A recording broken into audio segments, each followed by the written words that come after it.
Bismillahirrahmanirrahim. Assalamualaikum warahmatullahi wabarakatuh.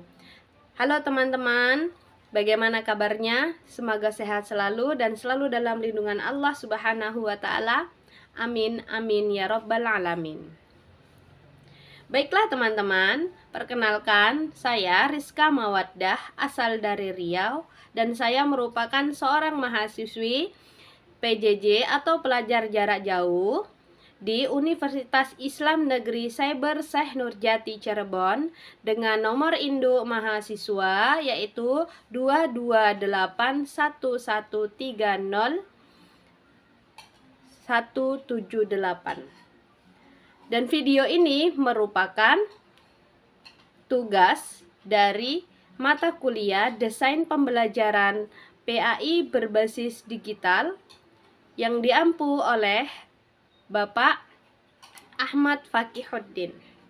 Baiklah teman-teman, sebelum menonton video saya, jangan lupa tinggalkan jejak Anda dengan like dan komen, kemudian jangan lupa di subscribe. Terima kasih. Bismillahirrahmanirrahim. Assalamualaikum warahmatullahi wabarakatuh. Alhamdulillahirabbil alamin, hamdan na'imin, hamdan syakirin, wa hamdan yu'afi ni'amahu wa yukafi mazidah. Asyhadu an la ilaha illallah wa asyhadu anna Muhammadan abduhu wa rasuluh, la nabiyya wa la rasula ba'da, amma ba'du. Alhamdulillah, puji dan syukur marilah kita panjatkan kehadirat Ilahi Rabbi atas karunia-Nya kita dapat bersama dalam rangka thalabul ilmi, mencari ilmu walau dengan bertatap maya. Serta kita tetap dapat bersilaturahmi di dunia maya yang insya Allah Allah berkahi. Semoga setiap derap langkah kita, setiap helaan nafas kita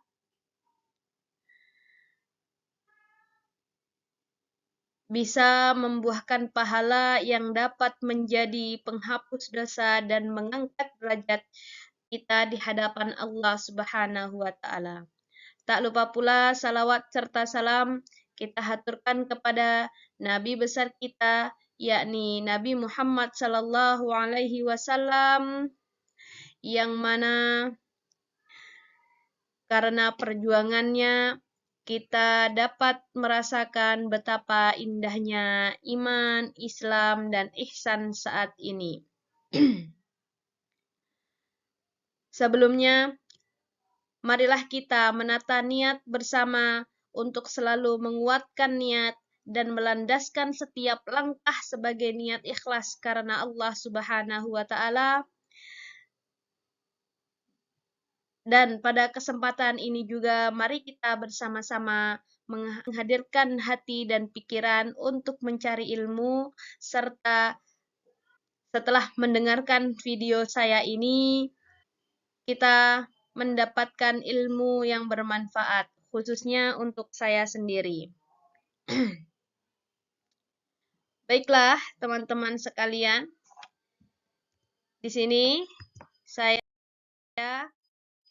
akan memberikan sedikit pelajaran yang saya bisa, yaitu tentang Thaharah, kelas fikih kelas 7, oleh saya, yaitu Rizka Mawaddah, dengan NIM 22811300178.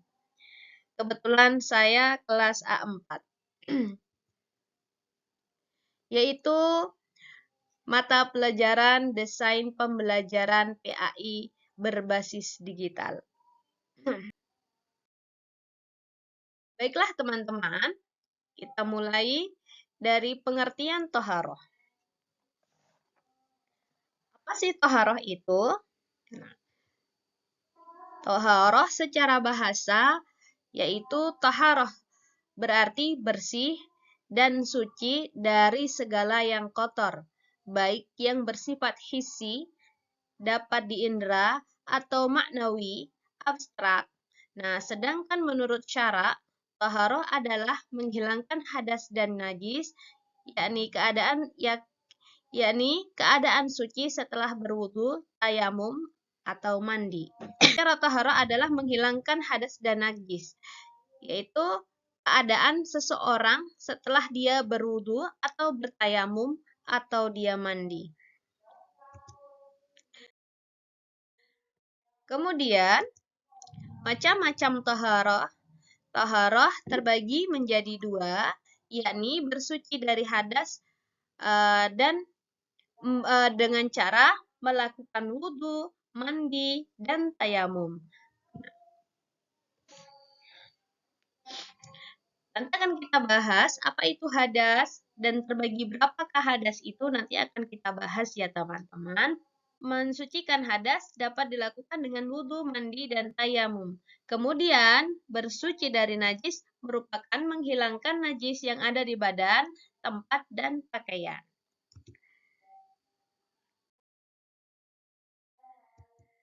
Dalil tentang bersuci. A'udzu billahi minasyaitonir rajim. Innallaha yuhibbut tawwabina wa yuhibbul mutatahhirin. Yang mana kata Allah, sesungguhnya Allah mencintai orang-orang yang bertaubat dan menyukai orang-orang yang mensucikan diri. Jika merasa sudah hilang ya, ataupun kita sudah kentut seperti itu ya. Nah, atau setelah BAB atau BAK, buang air kecil atau buang air besar, maka sepatutnya kita berwudu agar selalu mensucikan diri. Kemudian, kalau Rasulullah, ini juga kata Rasulullah, ya. Di sini langsung saya bacakan saja ya. Sebenarnya untuk hadis Rasulullah ini banyak sekali, dan untuk dalil-dalil di Al-Quran juga sebenarnya banyak ya. Nah, kemudian kata Rasulullah dari Abi Malik Al-Haris Asim Al-Asy'ari berkata, telah bersabda Rasulullah Shallallahu Alaihi Wasallam, an-nadhafatu minal iman. Sesungguhnya kebersihan itu adalah sebagian dari iman. Mengapa kebersihan sebagian dari iman? Jika seseorang sudah beriman, maka dia selalu menjaga kebersihannya. Oke, selanjutnya pengertian hadas dan najis. Apa sih hadas dan najis itu? Hadas dan najis. Pengertian hadas adalah hadas merupakan keadaan seorang muslim yang tidak suci sehingga menyebabkan terhalangnya ia untuk melakukan sholat dan tawaf. Nah.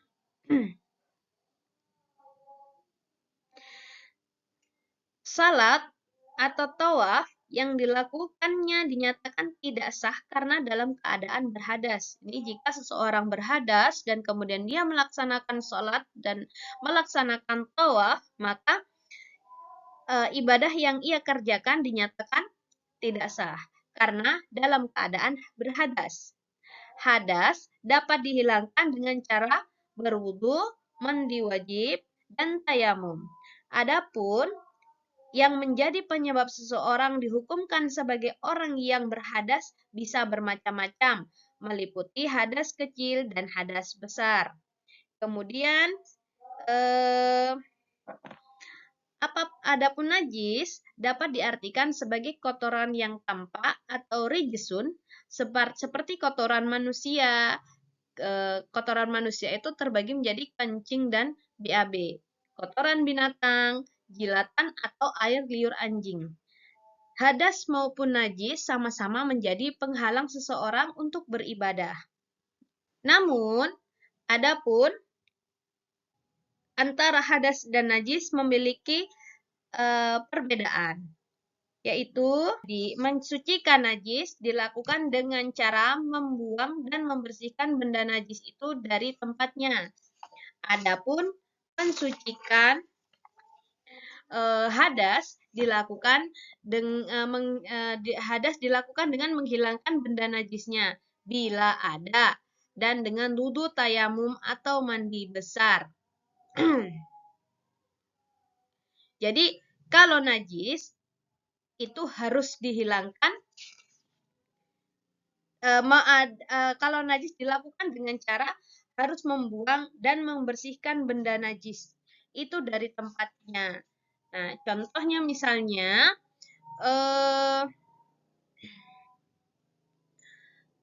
ada kotoran burung atau kotoran cicak. Maka cara membersihkannya harus membuang kotoran cicak itu tadi, kemudian baru dibersihkan. Nah, jadi harus dibuang. Jika hadas, maka cukup dengan tayamum atau berwudu atau mandi janabah, ya, atau mandi wajib seperti itu. Nah, apa sih contoh hadas? Hadas contohnya ya buang air kecil, buang air besar, ataupun kentut. Nah, nanti kita akan bahas apa saja sih sebab-sebab seseorang itu harus mandi, wudhu, dan tayamum ya. Kemudian yang kedua, najis berupa kotoran yang dapat dilihat, sedangkan hadas tidak mesti benda yang dapat dilihat. Oke. Najis merupakan kotoran atau benda yang dapat dilihat. Contohnya tadi ya, kotoran burung ya, BAB, buang air kecil, buang air besar, air kencing ya, kotoran-kotoran seperti itu dapat dilihat. Sedangkan kalau hadas belum tentu. Contohnya adalah buang angin. Nah, hadas adalah suatu yang dapat membatalkan wudhu dan sholat. Adapun najis adalah sesuatu yang dapat membatalkan sholat tetapi tidak membatalkan wudhu. Nah, hadas sesuatu yang dapat membatalkan sholat.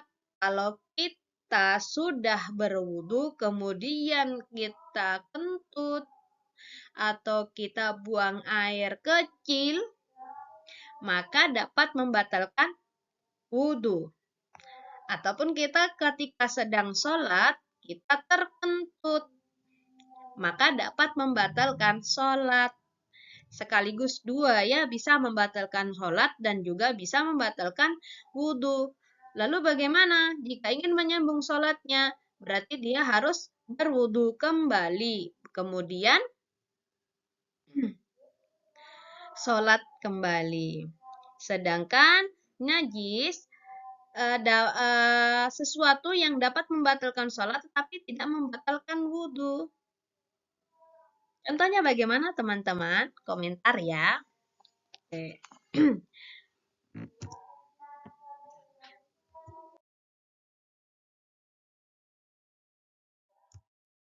Kita lanjut. Macam-macam hadas dan najis. Macam-macam hadas dan najis. Macam-macam hadas dan najis. Hadas terdiri dari dua macam, yaitu hadas kecil dan hadas besar. Hadas kecil adalah keadaan yang mewajibkan seseorang untuk berwudu. Contohnya, hadas kecil adalah buang air atau keluar angin. Tadi sudah saya sebutkan sebelumnya ya.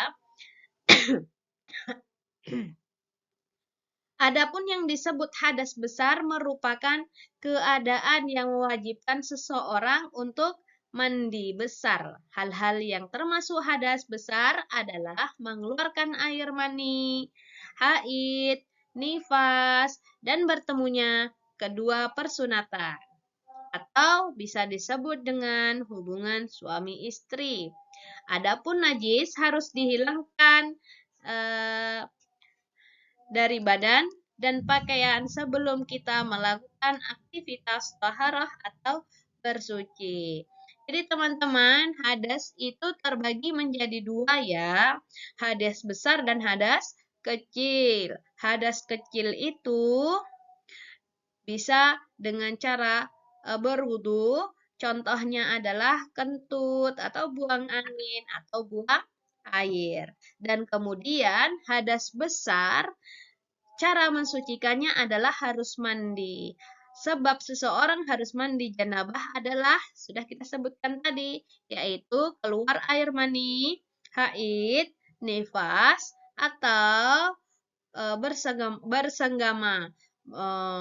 Kata lainnya mengeluarkan atau bertemunya dua persunatan antara laki-laki dan perempuan. Jadi itu adalah wajib untuk mandi janabah. Adapun najis harus dihilangkan dari badan dan pakaian. Ya, kalau kena badan, kena pakaian harus dihilangkan.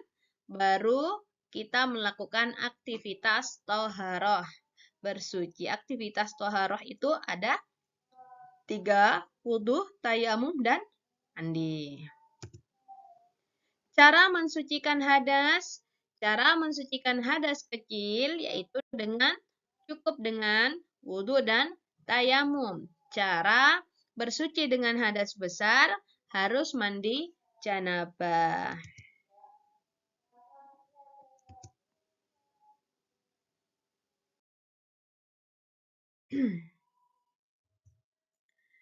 Cara bersuci dari najis.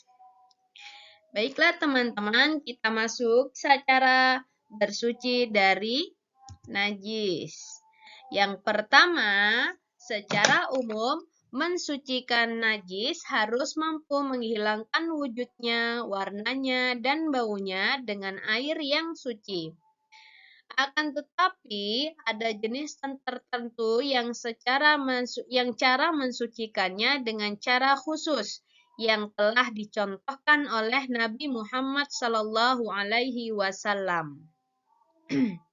Apabila sebagian dari badan kita, benda, atau tempat sholat terkena najis, hendaklah dibasuh dengan menggosok dan menghilangkan wujud najisnya. Kalau itu najis seperti darah haid, kotoran manusia, atau kotoran binatang, sampai betul-betul hilang warnanya, baunya, dan rasanya.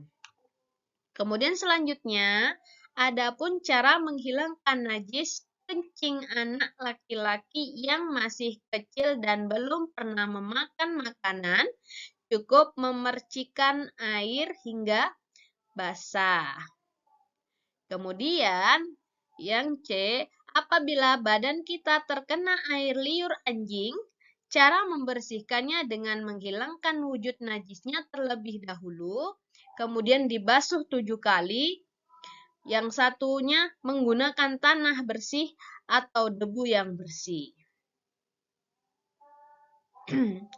Sebagaimana hadis cara membersihkan benda jilatan anjing an Abi Hurairah an Nabi sallallahu alaihi wasallam annahu qala yaghsalul ina'u izulahi fil kalbu sab'a marrah aulahunna au akhrahunna bil qarab. Dari Abu Hurairah, dari Nabi Shallallahu Alaihi Wasallam, bahwasanya beliau bersabda, jika ingin mensucikan air liur anjing, maka harus dicuci 7 kali. Yang salah satunya atau yang terakhir dengan tanah atau turab. Jadi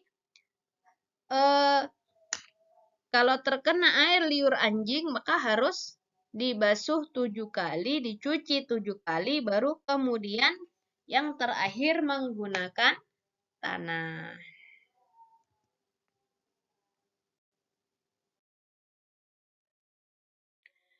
Oke, selanjutnya adalah cara berwudu.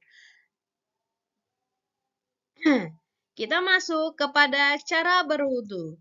Yang pertama-tama, jangan lupa akan berwudu, kita harus ikhlas lillahi ta'ala.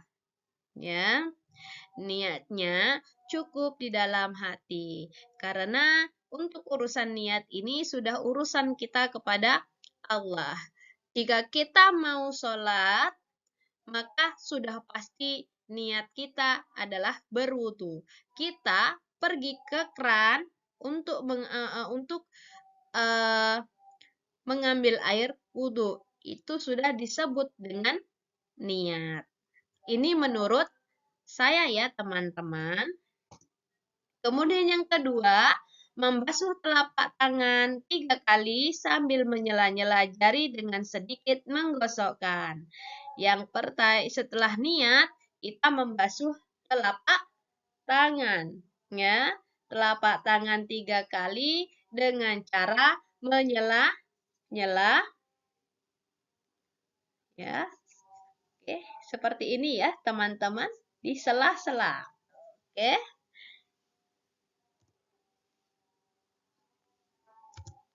Selanjutnya, berkumur-kumur.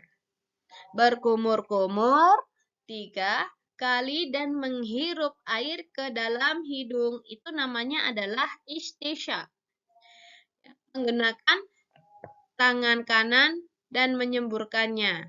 Istinsyar sebanyak 3 kali dengan tangan kiri. Seperti ini ya teman-teman. Misalnya contohnya ini adalah air. Tangan kanan dimasukkan. Kemudian pakai tangan kiri dikeluarkan. Seperti itu.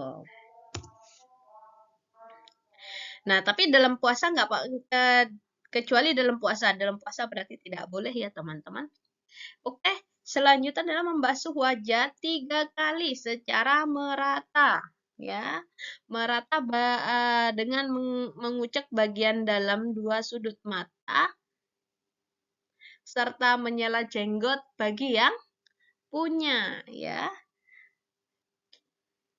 Wajah, kalau misalnya rambut kita di sini berarti wajah kita ya dari seperti itu. Nah, dan menyela jenggot kalau ada jenggot ya, disela jenggotnya.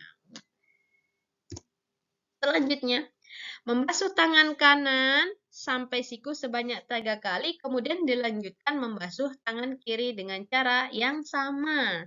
Ya, dibasuh tangan kanan sampai siku sebanyak 3 kali, kemudian dilanjutkan tangan kiri sampai siku sebanyak 3 kali. Kemudian mengusap kepala sekaligus telinga 1 kali dengan cara menjalankan telapak tangan dari ujung muka kepala hingga tengkuk dibalikkan lagi. Contohnya adalah seperti ini ya teman-teman, ke belakang, kemudian sampai di belakang dikembalikan lagi, kemudian langsung kepada telinga. Cukup 1 kali saja. Ya, contohkan sekali lagi ya. Dari kepala ambil air namanya mengusap kepala.